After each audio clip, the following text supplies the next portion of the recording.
create here for ourselves. So I'm happy to introduce Dr. Malik to present to us tonight. Oh, and I should say she's a board-certified family physician and geriatrician, and she's a current fellow, Yes. hospice and palliative medicine fellow at GW. So thank you, Dr. Malik. Well, thank you, Nadia, for the very kind introduction. Hello, everybody. I hope everybody's having a good day. It was a beautiful sunny day compared to a couple of days ago. So I was very happy. I am going to try and share my screen. And see if it works just like it worked a couple of minutes ago. Can everybody see it? Yeah, big blue ball. Yes. Yes, we see it. Yes, the blue zones, right? Mm-hmm. All right. So I'll start by saying that this is a very informal presentation, quote unquote.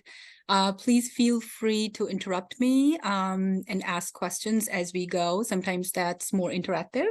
If you would prefer to wait till the end and have a more detailed discussion, that's fine with me as well. I'd request one of the moderators to monitor the chat since I can't really see too many people on my screen or see the chat. And I'll be happy to share my slides afterwards if that works well with y'all. Nine. Yes, So we'll monitor the chat, and we will also share the recording and the presentation to everyone who registered after. awesome. Perfect. So blue zones, curious, has anybody heard about them? No. No. Okay. So blue zones basically are these, whoops, and it's not advancing. Oh, there you go. Oh, I should say, I don't have anything financial to disclose, sadly. So our objectives tonight are to learn about the blue zones, but also what are the reasons behind the longevity of the people who live in these areas. So blue zones are basically these geographical areas in the world where people tend to live really long lives. They have the highest number of centenarians. So we'll see.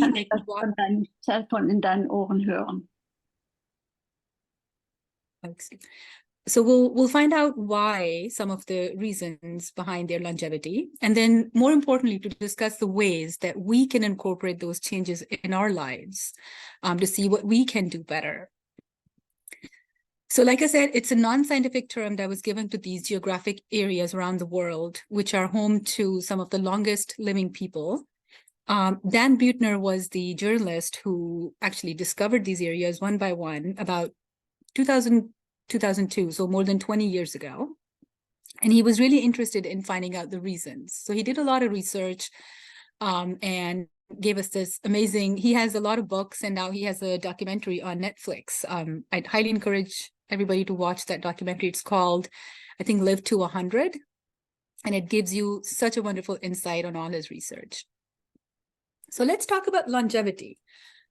We tend to hear that, oh, it's in your genes. But there was a very famous Danish twin study where they established that only about 20% of our longevity is dictated by our genes. About 80% is on us, what we do, how we live our life, what's our lifestyle. And as Americans, our average lifespan is not impressive. We're like number 44 in the world for longevity. 79 years on average. Males tend to live about 77, females about 81.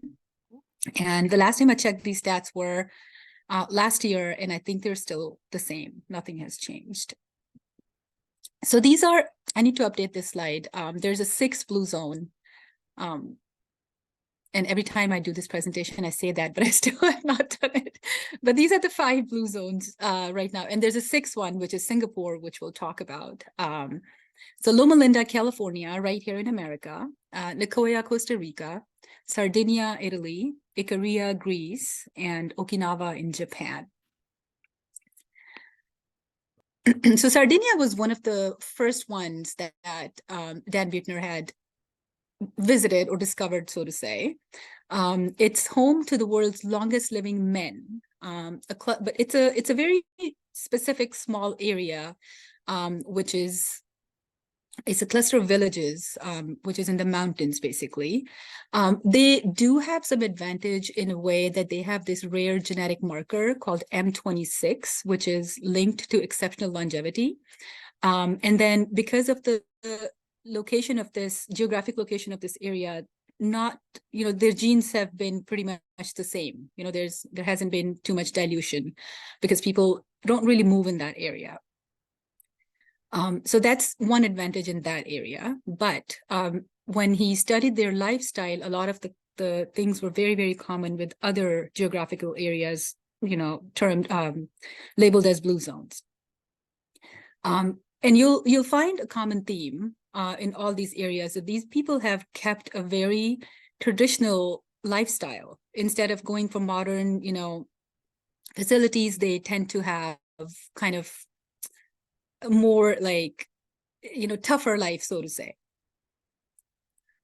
So what do they eat? What's their living like? So they basically focus on lean plant-based diet. Meat is used as an accent, not the main portion of the food. They're very big on family. If you watch the documentary, they tell the story about this woman who had nobody, left in her family.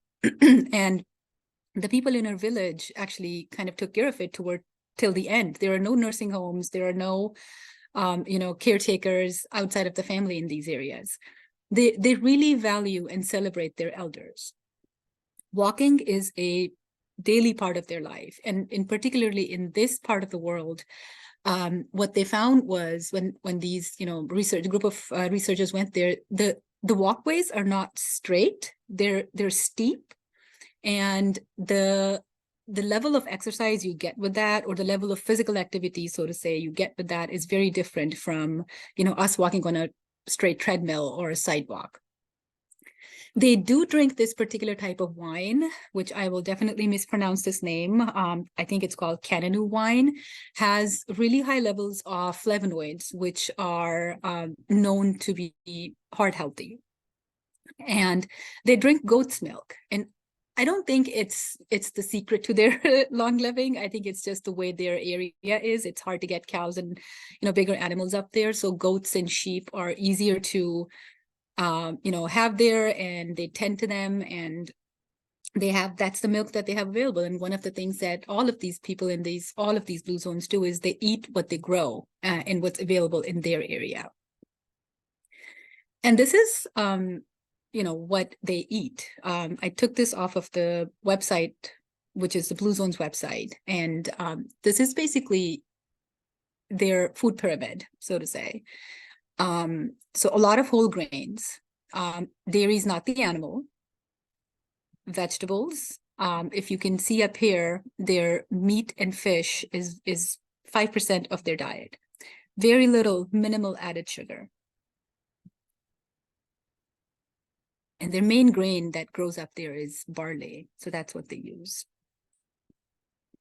So Okinawa is another, not surprising, I would say. The world's longest living women live over there. It's an island. It's a remote part of that area. And it's used to be called Land of Immortals. They have very less amount of cancer, heart disease, dementia compared to us. And women there live longer than any women on the planet. But they have these, they've given the names to these two things, but I think you'll find them in all blue zones. Number one thing is called Moe. It's their social network. It's a lifelong circle of friends that support people well into their old age. And the second thing that they're very big on is called Ikagai, or the purpose of their life. Like, why do they wake up every morning? And so this Moy I found very interesting. He talks about it in his book and the documentary, that these groups of people, 6 or 7 individuals, were brought together out of necessity in the beginning, because it was a time of hardship, especially after the Second World War. And they had to all combine their financial resources and support each other. But that sort of turned into these lifelong friendships because they were there for each other in the time of need. And they started doing all the social activities together, and it became like their social circle, which they carried throughout their lives. And it was a very strong motivating factor in their community and everybody's individual life as well. So as we were talking, like ikigai, purpose in life, their diet is mostly plant-based, just as Sardinia's. Another thing very interesting in there, which I think we all know, is they stop when they're about 80% full. So they're not stuffing themselves with food till they can't eat anymore. Pretty much everybody over there, when he went to visit, had a garden. Everybody was trying to grow their vegetables by themselves. And that, if you think about it, if you are going out in your garden, you're getting the sunlight, you're getting out of the house, you're walking, and to tend to your garden, you have to sit down, and which is giving you all this, quote unquote, unintentional physical activity where you're sitting down, you're getting up, you're basically doing squats all day. Another very interesting thing he found was when he went into the houses over there, they didn't have a lot of furniture, and whatever furniture they had was very low lying. So people had to make an effort to get up. And that actually, that core strength is, what prevents frailty. And there have been studies about frailty and the link of frailty with poor outcomes in whatever disease one might get. So they have these sort of built-in mechanisms to prevent frailty and to just, build core strength throughout the day without having a dedicated time for exercise. And then hardship-tempered attitude. They want to do all of their work by themselves. And this is what their food pyramid or circle, I should say, looks like.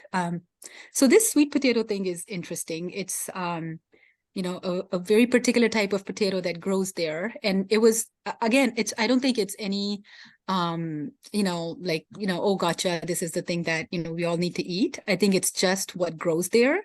Especially after World War II, it was a very resistant potato that they could grow in the soil that they had left over after, all the things that happened.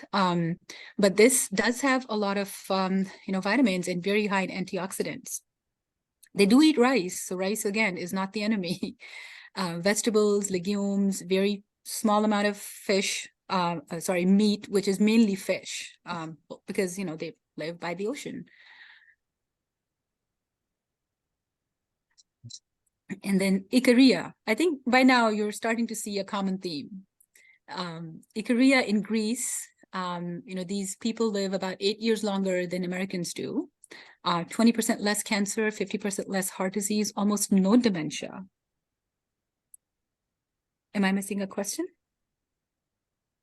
No, okay. And again, they're living, similar theme. Well, it is an area in the mountains, so people, have to do a lot of physical activity, walking to get to their, destinations.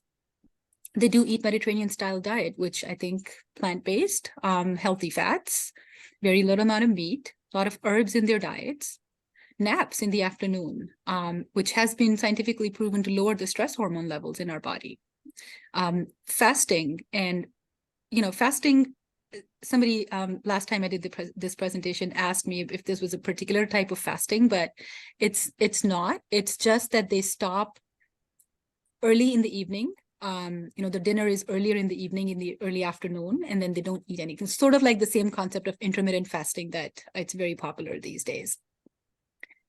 And they make their family and friends their priority. And again, I think the goat's milk is mostly because of the way this geographical location is. It's easier to have goats and sheep over there compared to cows. But that's their main source of dairy. And this is their foods that they eat. A lot of vegetables, greens, fruits, legumes. Go ahead, please. Okay. And then meat is a very small amount. 5% of their diet contains meat.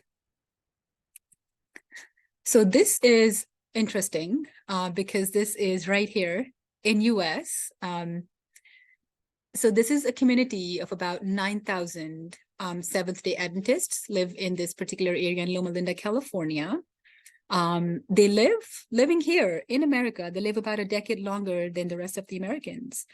And they have sort of adopted, or I think they actually already had these principles of living because of the religion that they were following. So their big thing about resting and taking a break is the Sabbath. From Friday evening till Saturday evening, they don't work, they don't do anything. They spend their time with their families, cook, eat in the house, do something for themselves. They maintain their weight, they do moderate regular exercise. Community is a huge thing. They all tend to spend time with each other a lot. If you look, in this area, they have, they've made pools and they've made gyms and they've made like all these recreational centers in this particular area, and all of these people go there. So they really have a tribe with each other. Nuts are big, snacks on the nuts. They volunteer a lot, meet in moderation. Again, early and light dinner, going back to that intermittent fasting sort of concept. More plants in their diet, lots of water. One thing they did this, which is different in Loma Linda, compared to all the other blue zones, is that they do not drink any sort of alcohol. And that didn't really seem to make any difference as far as longevity goes for them. And this is what their food look like. Lots of vegetables and fruits and legumes, whole grains, very little meat, very minimal added sugars. So sort of the same concept of Mediterranean diet.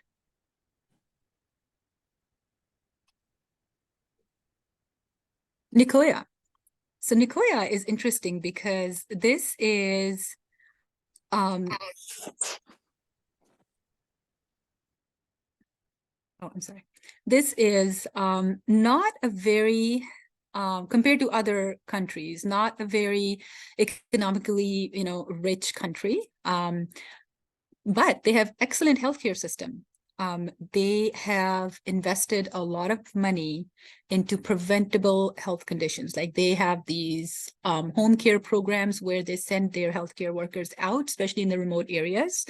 Promote vaccinations, promote screenings, can keep healthy BMI, all the same sort of concept. They not only live longer than Americans, but they also live really healthy lives. In the documentary, if you watch it, when this journalist goes out there to meet this person, he was told that he's going to meet a 104-year-old guy. And he was on this horse ranch waiting for this 104-year-old guy to show up, expecting that, he's going to walk with a cane or a walker or something. And all he could see was this guy on a horse who was, horse riding. And he was like, oh, sure, he can't be 104 years old. So he didn't pay attention to him. And after a few minutes, sure enough, it was the guy that he was waiting for. This 104-year-old guy was still riding horses and bringing in his cattle from the farm using his horse. So they're very, very active. Again, another, main things with them, again, is faith, family. Plan de vida is similar concept as Ikagai in Japan, where there's a purpose, there's a reason to live. It promotes positive outlook among elders. It keeps them active. They also have a very strong sense of community and family. They tend to take care of their elders in their house. There isn't any concept of nursing homes or assisted livings or any of these things in these countries. Same things, out in the sun, family, eat light dinner. Again, I think this hard water thing rich in calcium is just the way the water is, and that's available for them to drink. And this is what their foods look like. A lot of whole grains. Corn is one of their main thing. Squash and beans also, the three sisters that they take advantage of in their food. So the sixth blue zone, Singapore. So this somewhat controversial because people think that it is really manufactured and there was a lot of interference, so to say, or involvement of their government. And some people didn't like that, but they had excellent results with minor changes that they had made in their daily living. Their average life expectancy went from, I think it was in 70s or 60s up to 83 years of age. What they focused on, granted that it's a small country, like it's an island country, but they really changed the way they moved people there. They focused on building this really robust subway system where no matter where you live in that country, you can get to a subway station within 10 to 15 minutes of walk. If you want to keep a car, you can, but they have sort of tried to discourage it in a way that there's pretty heavy tax on it, which you have to pay yearly, and the gas is really expensive. Pedestrian, walkways are everywhere with really, signage everywhere for safety. They focused on their advertisements, and it's so interesting because they couldn't ban all the fast food restaurants, but what they could ban was these huge advertisements of McDonald's and Burger Kings and whatnot. They kind of made them advertise just on the doors, just like all the other restaurants were. So people had a choice, and they subsidized healthy foods. So if they go in the market, there's signs on the food which is healthier, so it's easier for them to choose healthy foods. And again, prevention, very big on physical activity. People get incentives like coupons to go buy food if they log 10,000 steps a day. They give tax breaks just to incentivize keeping the families together, or all the generations of the families together. They came up with tax breaks that they were providing to families if the parents lived close or with the younger generation. And they've made these buildings where it's interesting if you look at their architecture, where all the housing, especially if their seniors are living in the building, all the housing is on the upper floors, and the bottom floor is either a market or like a subway station or something where if the people are coming down to the first floor or ground floor, they're intermingling with so many other different types of people. So they have this built-in sort of daily connection with other humans. They walk, they talk, they interact with other people. So I'm sure you all noticed some common themes. What do you think they are?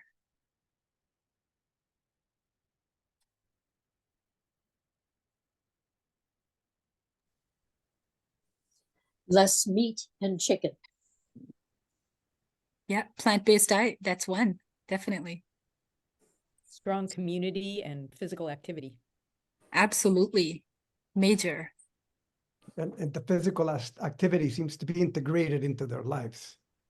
You hit the nail on the head. Yes. It's not that one, oh, you have to dedicate half an hour every day to do this. I think we are taking it the wrong way. So last year, they actually encouraged the term physical activity instead of exercise, because the words we use matter a lot. Because if you tell somebody, oh, you have to do exercise 30 minutes a day, that seems like a daunting task. But if you tell somebody, hey, we need to increase your physical activity, for example, if you're sitting down to watch TV for 45 minutes, maybe after those 45 minutes, go and, walk around the block a couple of times. That's more doable than getting on the treadmill for 30 minutes at one time.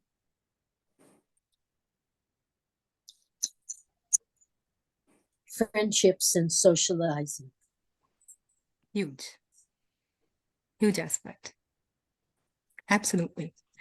So he came up with this Power 9. You guys were absolutely on the point. Move naturally. So, if you look at the data, we're in January of New Year. So I don't know how many people bought the new gym memberships, but the number of attendees dropped by 70% in just 2 years after new memberships. Purpose is very important. Why do we wake up in the morning? right? Downshift. I think that's something that the newer generations are getting good at, to take a break. It's not a sign of weakness anymore, fortunately. Very important. 80% rule. Eat smaller meals in the late afternoon. Dinner, kind of going back to what, I remember like my grandparents used to do all of these things. So kind of going back to all those things, stop when you're not exactly full. Plant-based diet. So wine in moderation, but it's not really necessary if you're not a drinker. So, more data is coming out on red wine as well. It was thought that red wine is really good for your health, but now they're saying any alcohol can have adverse effects on your health. So this one is not as necessary, as we thought up until 2022 it was. Belong, sense of community, very important. So research shows that attending faith-based services 4 times per month can add up to a decade, more than a decade of your life expectancy. I think it's just that sense of belonging and having people there with you. And keep your generations close by. And your tribe, people who think like you, who live like you, who don't give you stress is very, very important. I think sometimes in efforts to kind of socialize, we tend to socialize with people who might not be the perfect fit for us. But I think choosing the right people to hang out with is as important as having people around you. And this we already talked about. So we could go over the foods. 4 things to avoid is sugary sweetened beverages, salty snacks, packaged sweets, candies, cookies, and processed meats. And it's so sad, when you look at all the snacks available, like my son is in 3rd grade and everything that's available in school is in those 4 categories. And it's, you can control things at home, but you can't do anything outside. But these 4, I think we all know, not very good. So what can we do? We know these people live really long, right? One sad part though, with the advent of, social media and global culture everywhere, these blue zones are not as great as they used to be 20 some years ago. So for example, Okinawa now has the obesity rates are really high in Okinawa because, fast food is there. Phones are there, teens are on their phones all the time, sedentary lifestyles and all that. Nicoya, I think the area that they had certified as blue zones, because of all of these things, I think it's only 1/5 of the original size. So all of these, new technologies and fast foods have made their way over there as well. So one thing that is very, we can take action on is our life radius. Most of us pretty much spend 90% of our lives within 5 miles of where we live. That's called the life radius. Our schools, our churches, mosques, work, all of those things are typically within that 5-mile radius, maybe more if you, live in the DMV area and have to commute to work, which might be a bit long, but majority within this. And we can do things to make changes, minor small changes in this 5-mile radius. There's multiple factors. So individually, what can we do? In our homes, instead of, having chips on the counter, we could have fruit bowls on the counter. Another thing was if you're serving food. Excuse Yes. me. Yes. You need to proof this. It says put a fruit bowl. Oh, thank you for looking at it. Sorry, Yes. I just had to mention it. No, thank you. This is helpful. I will fix it. Please ignore the E. It's a fruit bowl on the counter. Another thing is if you're serving food, don't serve it on the table where everybody's sitting. Serve it, on the island, on your stove, wherever, if somebody needs seconds or thirds, they have to get up and make an effort to take work on our social networks and of course volunteer. Then there are places which we can change, workplaces, standing desks, helpful.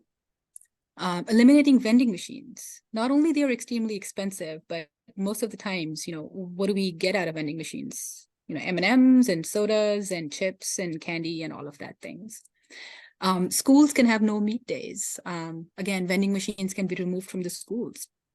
Stores, when you walk into a grocery store, the first thing you see is these huge displays of cookies.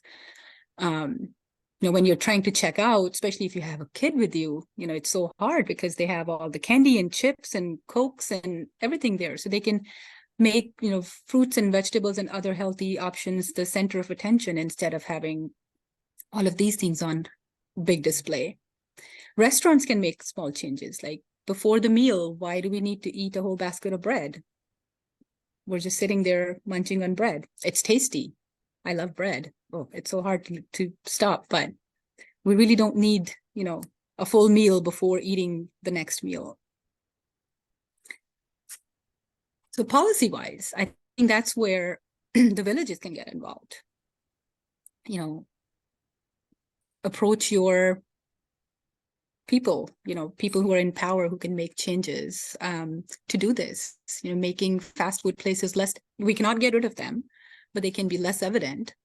So if there's 6 or more fast food restaurants within half a mile of an individual's home, they're 40% more likely to be obese than if they are less than 3. It's there, it's easy, it's convenient. You're coming home at 7 p.m. and, you see a sign, open McDonald's, sounds great. So putting regulations on smoking, I think we're already made quite a bit of progress on that. Walkable and bikeable pathways, I think that's something that, especially in DMV area, we really need to work on. And parks, if they're available, sometimes they're not safe and they're not accessible. So I think villages or individual people can get involved with local governments to make these little changes. And this is possible. So in 2008, now they've discovered all these blue zones, and now we're thinking, they're thinking, okay, what do we do with this? We have this knowledge. So they decided that they need to kind of do a pilot program with a city here in America. So the team chose Albert Lee in Minnesota. One of the reasons of choosing that was it was a good enough, it was not a very small city. It was not a very big city. And I think Dan Buettner is from Minnesota, so he kind of had that, connection there. It was a population of about 9,000. He got all the county officials and city councils and a lot of people involved. And they came up with some plans where they were going to create these walkable pathways. Sidewalks were connected. They worked with the grocery stores, restaurants, schools to make the changes that we were just talking about. And there's a whole website on this, actually, and I put that in my references. It's really neat to look at. And they decided, oops, it's not advancing. Oh, for some reason my slides are stuck. Oh, here. So this is the pathway they created around their Fountain Lake. It's about 4.3 miles, I believe, walkway. And they encouraged everybody to use this. One thing that they did was also paired up people. I can't remember if it was a group of 3 or a group of 4. These were all the people who were just there for the inauguration of this event. And they decided, all right, these 3 people, you are walking buddies. And you're going to encourage everybody each other to walk every day. Excuse me, everybody. It's my son. Give me. Go. I am so sorry. I lost my chain of thought. Oh yeah, so they connected all these people with each other, and they discovered that even years later, some of them were still walking with each other. So having somebody who's going to do the same thing as you really encouraged these people to participate in it, and they saw some real change with these minor changes. We have to keep in mind, though, these were definitely individual changes, but also citywide, like a policy change in their local by their local governments. So 25% of the communities signed a personal pledge that they would take steps towards a healthy lifestyle. So they followed these people for about a year and a half, and they noticed that they had lost a lot of weight. You know, their healthcare costs had gone down about 40%. That's where people, especially, you know, if you're going to go talk to somebody, that's the bottom line. Everybody cares about the money. And then their life expectancy had bumped up to 3 years. And in 2016, Albert Lea became the first Blue Zone certified community in the United States. And then more cities followed suit. I think there's about 70 more cities, maybe more now, nationwide, in Texas, Ohio, Iowa, North Carolina, everywhere. And all of these places have seen reduced smoking, lower BMIs, reduced healthcare costs, less disease burden, less stress, which has been very helpful. And these are the references. I encourage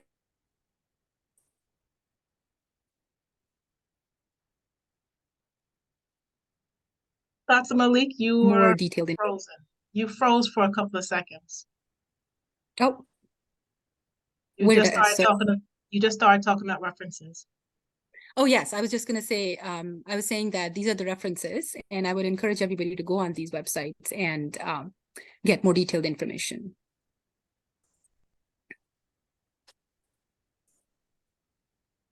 Questions, comments, open for discussion.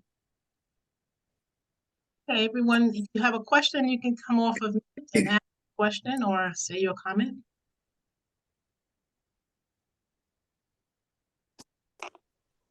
At the moment, there's no comments, there's no questions in the chat. So it's on you all. I do have a question. If you're already a senior and if you adapt some of these changes, can it still make changes in our longevity? It's never too late. And one thing that I would say is, even if it doesn't add years and years to your life, it will still improve the quality of the life that you're living. So not only, you know, these places people in these places live longer, but they live a healthy life. So I think at whatever time you start to make the changes, you will have some benefit. So to that question, Benita, if you were to experiment and take out sugar from your life for 3 days, you probably will notice something different. Or maybe white bread, white rice, just to see what happens as an experiment, one at a time, no pressure. One at a time, and something that you can stick with. There is a question in the chat. How diverse are the U.S. Blue Zone communities in the United States? That's a really good question. I have not looked at all the communities. The ones that I know of are Albert Lea, which is not very diverse. And I think the other one that I know of is Fort Worth, which is a diverse community, but I don't know the people who participated in that. How diverse are they? You're right. There's a lot of genetic components as well. But I think lifestyle definitely makes a huge difference no matter where you come from.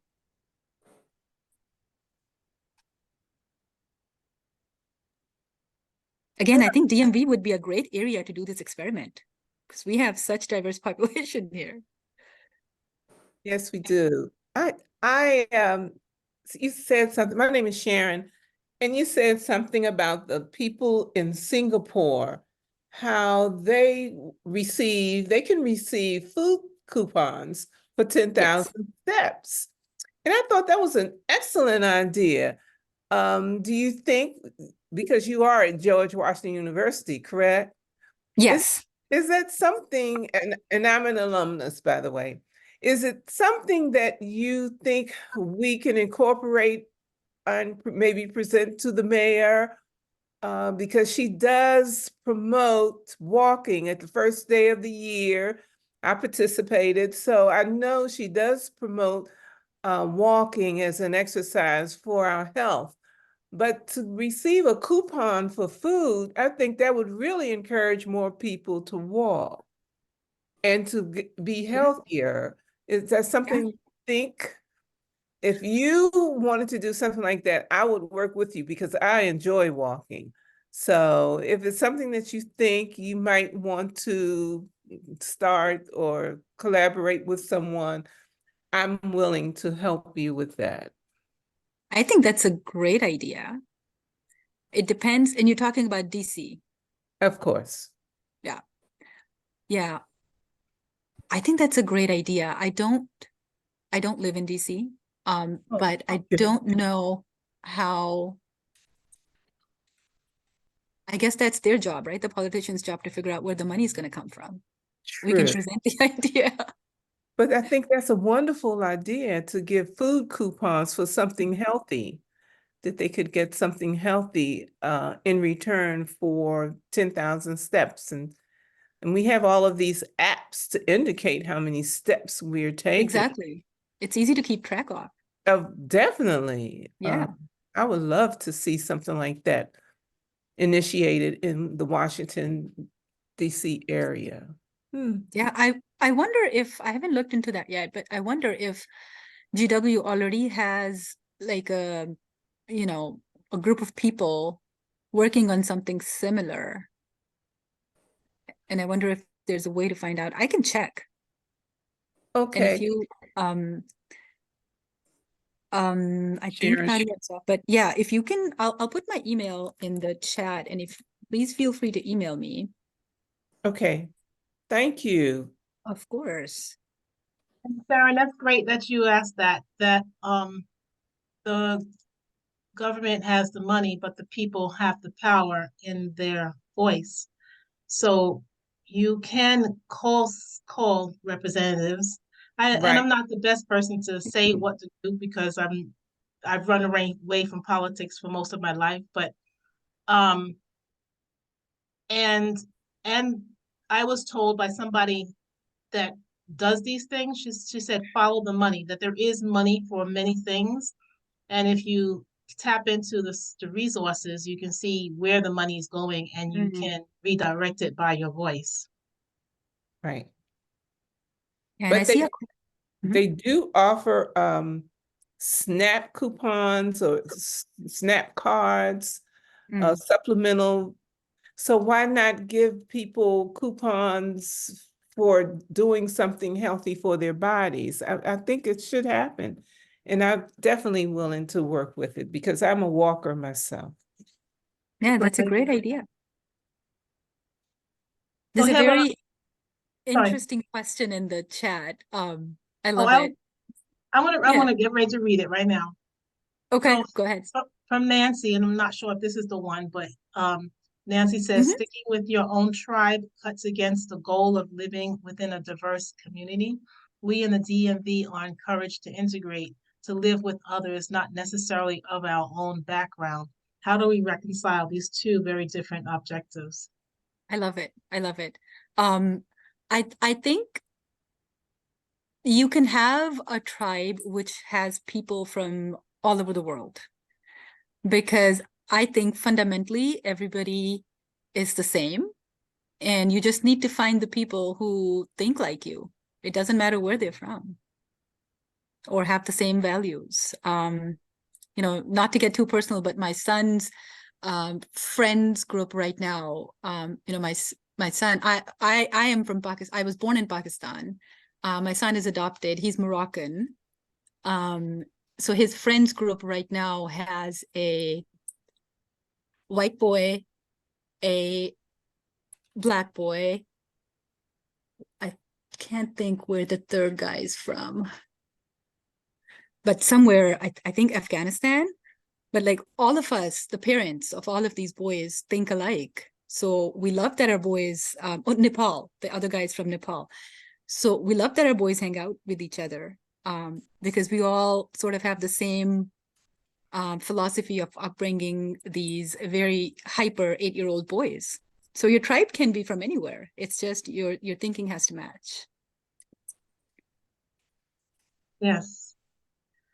Linda put in, I think this is for Sharon. She says, check with the Office of Aging and Community Living. It might also be for you, Dr. Malik, if you are going to be researching. Office of Aging and Community. Yeah. Exactly. Yep. Just want to make a comment that it seems to me that most of the exercise is low impact exercise. Yes. You know, can you talk a little Yes. bit more about that? Yes, I'm so glad you bring that up. Yes, they are low impact. Actually, I can't remember if it was 2022 or 2023. Some research came out where there was higher incidence of cardiovascular disease and plaque that was unstable in people who are triathletes. So very intense physical activity is actually not meant for humans. You know, we were not meant to run miles and miles and miles. So yes, low impact. As we celebrate more birthdays, your maintaining and building your muscle mass becomes very, very important, because that translates into frailty, and frailty, as we know, has been linked with poorer outcomes in any, if you get sick at all, or even without sickness, it's just poor outcomes with anything if one is frail. And frailty is basically that your muscle mass, you know, you have less muscle mass and less strength. So yes, low impact, it could be walking, it could be swimming, it could be, you know, Tai Chi is actually one of the things that has been researched and has been linked with so much better outcomes. And, you know, as you know, it's, you know, different exercises, low impact, no like jumping or jogging or any of those things. So yes, you're right on point about that. But if you're going to go with like research proven exercises, Tai Chi is something that's really highly recommended. What about yoga? Yoga is part of Tai Chi, yes. Okay. You all know we have yoga 2 times a month? We have yoga 2 times a month. We just finished a class on Monday. So not next Monday, the Monday after, if you're interested. Shameless plug here. Hey, that's a good plug. Any more questions? I was interested in the huge variety in the diets in terms of like one group had almost no vegetables at all, or no fruit. Maybe it was the first group had no fruit at all. But some were like half fruit and vegetables, but the common denominator was not processed. Not processed. So I think one of the major things with all these areas is whatever is available there, whatever is grown there. So whatever grows there, they eat. Yes. You're in mute. You are muted. There, you can hear me now? Yes. Yeah, sorry, that I was interested in the low impact. My jogging is probably low impact when I do it, but the muscle mass exercises, it's hard for me to see those under the word low impact, but maybe I'm making difficulties where I don't have to. Maybe you can comment on that. So your question is that Muscle, well, weightlifting, for example, Yeah. doing 3 sets of 15 pounds and then a number of such exercises that hardly change my muscle mass, but it appears to maintain it. Yes. So it could be, you know, you could do resistance training exercises. And sometimes I think the biggest bang for a buck if anybody is trying to join something like a gym or something is getting a personal trainer and telling them your goals and letting them tell you what's going to do, what kind of exercise is going to work for that goal. And if your goal is to maintain or build muscle mass, then your protein intake has to be really good. Yeah. Right. And then your exercises have to be very targeted for that goal. So I think if you are able to getting information from a reliable source or getting a personal trainer is the best bet. Thank you. Sounds good. Thank you. course. There's a comment in there in the chat that I find really exciting. It says between any two humans, the amount of genetic variation, biochemical individuality, about is that 0.1%, or is that a dot on my screen? Is it I think it's 0.1%. 0.1%? Just pointing out that we're all pretty much the same. That's amazing. Yeah, we're all red inside. That's what I tell my son. We're all red inside.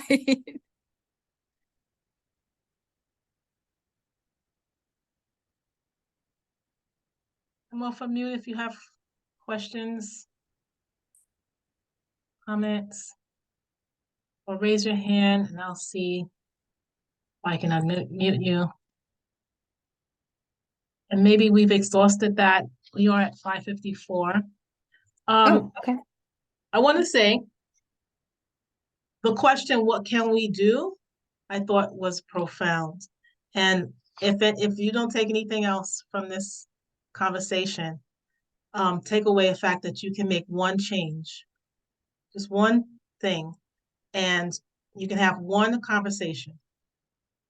And maybe you can encourage someone to walk with you.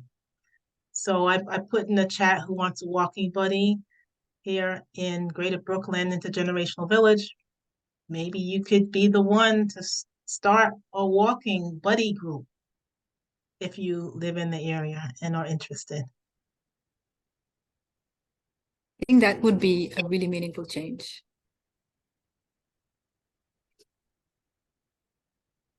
So with that said, I want to thank everybody for coming. There's no other comments. This was I was totally impressed with this presentation when I saw it live. And I was like, well, we need to bring this doctor to speak to our village. So here we are. I'm very grateful. Thank you very much, Dr. Malik, for your time and Thank you. availability. And everyone, we will follow up with you. So you will get the recording and stay in touch. Thank you all for joining. Thank you very much. Thanks for a great conversation, everybody. Have a great night. Thank you.